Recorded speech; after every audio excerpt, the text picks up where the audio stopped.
हज का मुकम्मल आसान तरीका, मीकात से तवाफुल वदा तक हज कैसे अदा किया जाता है, आसान अल्फाज में मुकम्मल रहनुमाई। हज सिर्फ एक सफर नहीं बल्कि अल्लाह के घर की हाजिरी है। ये वो इबादत है जिसमें बंदा अपना लिबास, अपना आराम, अपनी आदतें और अपनी ख्वाहिशात छोड़कर सिर्फ एक सदा लगाता है, लब्बैक अल्लाहुम्मा लब्बैक, मैं हाजिर हूँ, ए अल्लाह मैं हाजिर हूँ। लेकिन हज पर जाने से पहले चंद बातें जानना बहुत जरूरी है, क्योंकि हज के कुछ आमाल ऐसे हैं जिनके बगैर हज मुकम्मल नहीं होता। सबसे पहले समझते हैं कि मीकात क्या है। मीकात वो खास हद है जहाँ से हाजी या उम्रा करने वाला एहराम की नियत करता है और तलबिया शुरू करता है। पाकिस्तान, हिंदुस्तान, बांग्लादेश, अफगानिस्तान, यमन और चीन की तरफ से आने वालों का मीकात मकाम सादिया है, जो मक्का मुकर्रमा से तकरीबन 92 किलोमीटर के फासले पर है। आजकल अक्सर लोग जहाज से हज या उम्रा के लिए जाते हैं, इसलिए बेहतर यह है कि एयरपोर्ट से ही एहराम का लिबास पहन लिया जाए। लेकिन हज या उम्रा की नियत और तलबिया मीकात के करीब पहुंचकर शुरू किया जाए। जहाज में उमूमन मीकात आने का ऐलान कर दिया जाता है। ये बात खास तौर पर याद रखें, जद्दा पहुंचकर एहराम बांधना दुरुस्त तरीका नहीं, क्योंकि जद्दा मीकात के बाद आता है।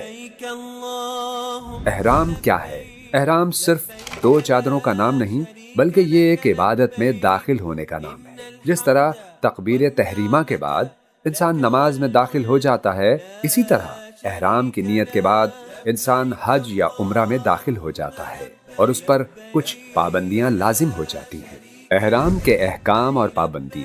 एहराम से पहले गुस्ल करना मुस्तहब और पसंदीदा अमल है। मर्दों के लिए एहराम 2 साफ चादरों पर मुश्तमिल होता है। एक चादर तहबंद के तौर पर बांधी जाती है और दूसरी ऊपर ओढ़ी जाती है। मर्द एहराम की हालत में सर और चेहरा खुला रखते हैं और ऐसा जूता पहन सकते हैं जिसमें टखने खुले रहें।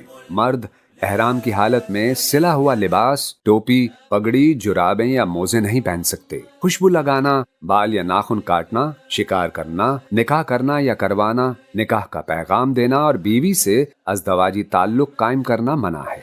औरतों के लिए भी यही पाबंदियां हैं, मगर औरतों के लिए कोई खास एहराम मुकर्रर नहीं।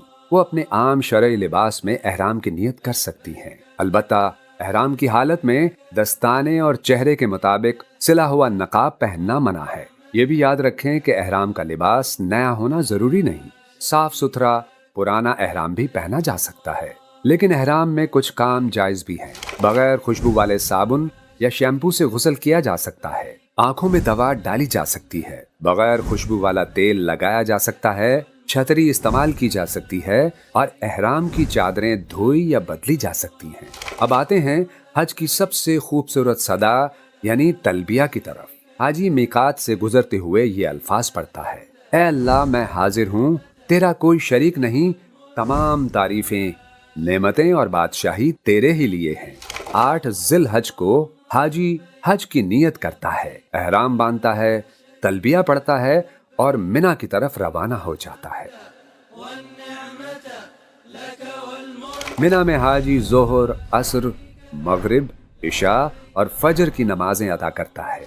जोहर, असर और इशा की नमाजें कसर पढ़ी जाती हैं।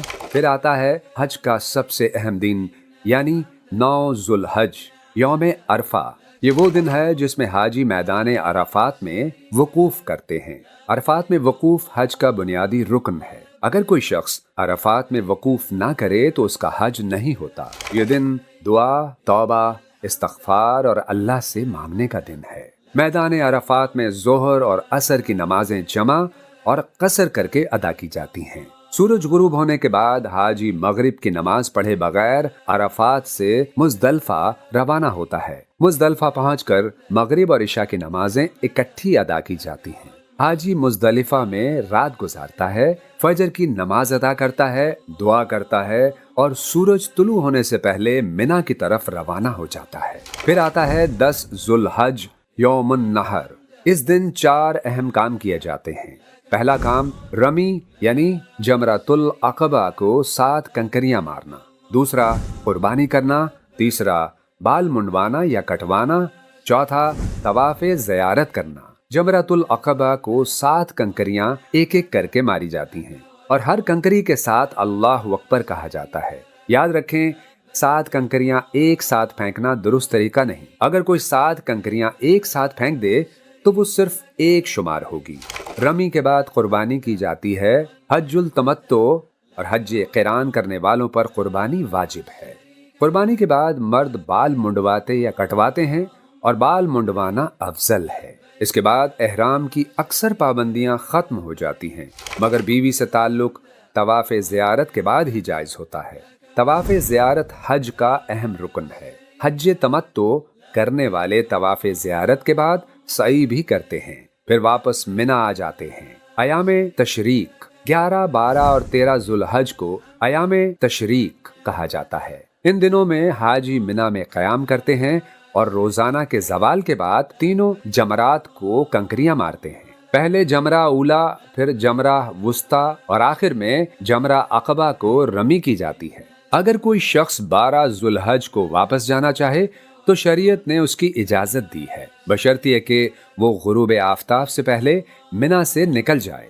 आखिर में जब हज मुकम्मल हो जाए और हाजी मक्का मुकरमा से रुखसत होने लगे तो तवाफुल वदा किया जाता है। तवाफुल वदा बैतुल्लाह से रुखसती का तवाफ है। ये वो लम्हा है जब हाजी अल्लाह के घर को आखिरी बार देखते हुए वापस लौट रहा होता है। हज हमें ये सबक देता है कि इंसान अल्लाह के सामने आजिज है। लिबास सादा, जबान पर तलबिया, दिल में तौबा और उम्मीद सिर्फ अल्लाह की रहमत से। अल्लाह ताला हर मुसलमान को सही तरीके से हज अदा करने की तौफीक अता फरमाए। आमीन या रब्बुल आलमीन।